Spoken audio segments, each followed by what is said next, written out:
Hello everyone. तो स्वागत है आप सभी का हमारे यूट्यूब चैनल पर। इस छोटी सी वीडियो में आप लोगों का बहुत बहुत स्वागत है। तो आइए देखिए आज की वीडियो में क्या कराने वाली हूँ। आज की क्लास जो रहने वाली है वो है चैप्टर हमारा बट्टा। ठीक है, इस क्लास में जो है हम आज बट्टा के कुछ क्वेश्चंस हैं। डेली की तरह दो प्यारे प्यारे क्वेश्चन मैं आप लोगों के लिए लेकर आई हूँ। देखते रहिए, बने रहिए हमारी वीडियो में। तो देखिए बट्टा, बट्टा को हम क्या है, बट्टा को हम जो है डिस्काउंट भी कहते हैं। ठीक है, बट्टा को क्या कहते हैं, डिस्काउंट भी कहते हैं। क्या कहते हैं, बट्टे को डिस्काउंट भी कहते हैं। ठीक है, अगर इसे सादा भाषा में यानी साधारण भाषा में हम समझें तो बट्टे का क्या अर्थ होता है, बट्टे का अर्थ होता है कटौती। ठीक है, बट्टे का अगर हम सरलतम अर्थ के रूप में समझें तो बट्टे का अर्थ होता है जिसे हम कहते हैं कटौती भी कह सकते हैं, यानी कटौती भी कह देते हैं। ठीक है, तो बट्टे से रिलेटेड कुछ क्वेश्चंस हैं जो मैं आप लोगों के लिए कराने वाली हूं। तो बने रहिए वीडियो के लास्ट तक। अगर आपको वीडियो पसंद आए तो वीडियो को एक लाइक कर दीजिए। अगर आप चैनल पर नए हैं तो चैनल को सब्सक्राइब कर लें, जिससे आपको हमारी इस तरह की वीडियो जो है मिलती रहे और आपको भी जो है हम जो कराते हैं कॉन्सेप्ट क्लियर होता है। तो देखिए हमारा आज का पहला क्वेश्चन क्या है। तो पहले क्वेश्चन पर बात की जाए तो देखिए, जैसे हमारा अंकित मूल्य दिया होता है उससे क्या हम विक्रय मूल्य निकालते हैं, तो वो हम कैसे निकालते हैं। तो देखिए यहाँ पर पढ़ेंगे, क्वेश्चंस को पढ़ते हैं कि किसी वस्तु का अंकित मूल्य जो है 1000 रुपए है, जो 10%, 15% और 20% के बट्टे पर उपलब्ध है। ठीक है, सामान का विक्रय मूल्य ज्ञात कीजिए। हमारे पास कितना है, अंकित मूल्य जो है वो 1000 रुपए का है। ठीक है, उस पर कहा है कि 10% और 15%, 20% का क्या है, बट्टा है, यानी कटौती है। ठीक है, बट्टा है। पूरा परसेंट कितने का होता है, तो देखिए समझिए, पूरा परसेंट जो है 100% होता है। ठीक है, पूरा परसेंट 100% होता है। उसमें कहा है कि 10% क्या है, बट्टा दे दिया, क्या कर दिया, कटौती कर दिया। तो 100 में से जब हम 10 को घटा देंगे तो कितना बच जाएगा हमारे पास, 90। ठीक है, गुणा यहाँ पर लिखिए 90/100। उसी प्रकार आगे देखिए, आगे कितने का है, 15% का बट्टा है। 15% का बट्टा है तो हमारे पास कितना बचा, 85, यानी 85/100 लिख सकते हैं इसे हम। ठीक है, इस प्रकार से लिखना है। आगे कहा है 20% का बट्टा, 20% यानी कि हमारे पास कितना बचा, 80 रुपए बचा बटे 100। तो इस प्रकार से हमें क्या है, लिख लेना है। तो देखिए हमारे पास यहाँ पर कितने शून्य मिले, 1 2 3 4 5। ठीक है, 5 शून्य से 5 शून्य को हम काट देंगे। अगर शून्य नीचे ऊपर कुछ संख्याएं जो है शून्य की बराबर मिलती है तो हम उसे काट सकते। तो 1 2 3 4 5, नीचे देखिए 1 2 3 4 5 काट सकते हैं। अब ऐसी कोई संख्या दिख रही है जो कट जाए, देखिए यहाँ पर जैसे 2 चौके 8 और 2 पंजे 10, कट गया। ठीक है, अब देखिए 5 से कर सकता, हाँ, 5 एकम 5, यहाँ पर 5 एकम 5 और 5 सत्ते 35, यानी 17 बार जाएगा। उससे 85 को हम डिवाइड कर सकते हैं। अब हमारे पास कितना बचा वो देख लीजिए, 9 गुणा 17 गुणा 4।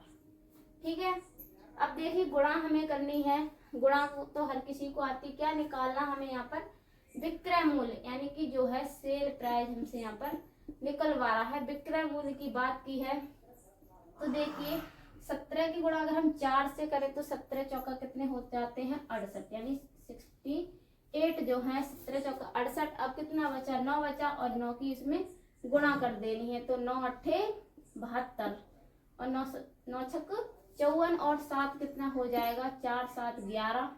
ठीक है, बचा 1 और कितना आ जाएगा, 612 जो है हमारा विक्रय मूल्य जो है कितना है, निकल करके आ जाएगा 612 रुपए। ठीक है, जैसे हमारा अंकित मूल्य दिया होता है, अंकित मूल्य दिया हो और उस पर बट्टे की कुछ परसेंट दी हो और हमसे पूछा है कि विक्रय मूल्य ज्ञात कीजिए, तो हम इस प्रकार आसानी से क्या है निकाल सकते हैं। तो विक्रय मूल्य क्या आ जाएगा, सेल प्राइस जो है 612 रुपए निकल करके आ जाएगा। तो आगे दूसरा क्वेश्चन देखेंगे। नेक्स्ट क्वेश्चन क्या है हमारा यहाँ पर, तो देखिए दूसरे क्वेश्चन में हमसे बात की जाएगी कि जब अंकित मूल्य दिया हो और उसमें क्या बताना है, क्रय मूल्य बताइए। तो अंकित मूल्य दिया हो और क्रय मूल्य हमसे पूछ रहा हो तो हम कैसे निकालते हैं। तो देखिए पहले क्वेश्चन को, दूसरा क्वेश्चन है कि किसी वस्तु का अंकित मूल्य कितना है, 600 रुपए है। अंकित मूल्य कितना है, 600 रुपए है। विक्रेता 20% का बट्टा देने के बाद, ठीक है, 600 रुपए क्या उसकी MRP है, यानी अंकित मूल्य जो है 600 रुपए है। 20% का उस पर उसने बट्टा दिया है, उस पे कहा है कि 20% का लाभ प्राप्त करता है। ठीक है, जैसे 600 रुपए की MRP पड़ी हुई है उस पे, ठीक है, 600 रुपए की, और उसमें कहा कि उसने जो दुकानदार है वो अपनी वस्तु क्या है 600 रुपए में, 600 रुपए की उसकी है, ठीक है, 600 रुपए उस पे क्या MRP अंकित मूल्य है। लेकिन उसने कहा कि उसने 20% का बट्टा दे दिया। आप गए है ना, आपने कहा कि हमें कुछ क्या डिस्काउंट मिल जाएगा, तो उसने क्या है 20% का आपको बट्टा दे दिया। फिर भी उसने कहा है कि 20% का लाभ प्राप्त कर लेता है।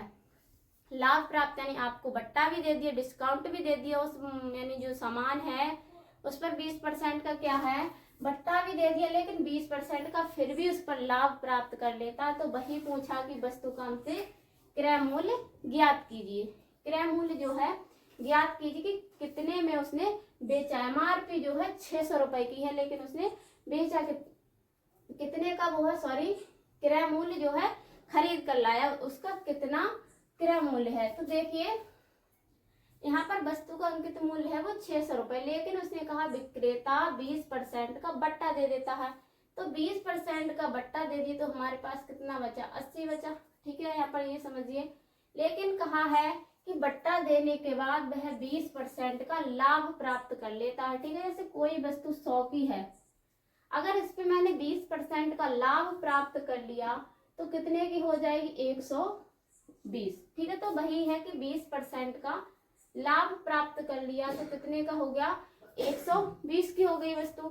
उसने कहा कि जो अंकित मूल्य है वो कितना है, 600 रुपए है। तो 120 की वैल्यू जो है हमें 600 लगा देनी है।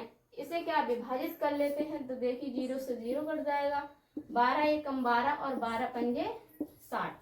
ठीक है, जो हमारा निकल कर आया है, 5 निकल करके आए हैं, उसे क्या 80 में हम गुणा कर देंगे तो कितना आ जाएगा, 5 अट्ठे 40 और 1 0। तो हमारा जो क्रय मूल्य है CP जो निकल कर आ जाएगा वो कितना है, 400 रुपए निकल करके आ जाएगा। यानी कितने में उसने क्या है, उसमें कितने की वो वस्तु खरीदी, 400 रुपए की उसने वस्तु खरीदी थी, जिसपे अंकित मूल्य कितना था, 600 रुपए था। 400 की वो खरीद कर लाया, अंकित मूल्य 600 रुपए था, तभी तो उसने क्या किया कि 20% का आपको बट्टा भी दे दिया, ठीक है, और 20% का उस पर लाभ भी प्राप्त कर लिया। तो इस प्रकार वस्तु का क्रय मूल्य क्या हुआ, क्रय मूल्य उस पर 400 रुपए है। क्रय मूल्य वस्तु का कितना, 400 रुपए है। तो इस तरह के क्वेश्चंस के लिए मेरी वीडियो मिलती रहती है आप लोगों को, तो हमारे चैनल को सब्सक्राइब कर लें और वीडियो को लाइक कर दें अगर आपको पसंद आई हो तो। ऐसे छोटे छोटे क्वेश्चन जो है आपको परीक्षाओं में उपयोगी होने वाले हैं, मैं कराती रहती हूँ। तो बने रहिए हमारी वीडियो के, देखते रहें हमारी वीडियो के लास्ट तक। तो मिलते हैं अगली वीडियो में, आज के लिए इतना। अगर आप चैनल पर नए हैं तो चैनल को सब्सक्राइब जरूर कर लें।